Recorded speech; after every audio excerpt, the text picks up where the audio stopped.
பொங்கல் அதுவுமா பொங்க வைக்க போகிறோம் குலதெய்வம் கோயிலுக்கு. வாங்க குலதெய்வம் கோயிலுக்கு பொங்க வைக்க போகலாம். குலதெய்வம்னா என்னப்பா?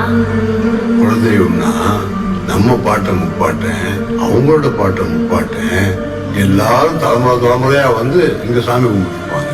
அவங்க எல்லாருடைய மூச்சு காலத்தும் இந்த மண்ணிலேயே இந்த சாமியை தான் சுத்தி சுத்தி வந்துகிட்டு இருக்கும். அந்த மூச்சு காலத்தும் இந்த சாமியை சேர்ந்ததுதான் நம்ம குலதெய்வம். நமக்கு ஒரு கஷ்டம்னா, மனசுக்கு பாரம்னா, நம்ம குலதெய்வத்தை கும்பிட்டா நம்ம முன்னோர்கள் காதில் கேட்டு நமக்கு ஒரு வழி காட்டுவாங்க.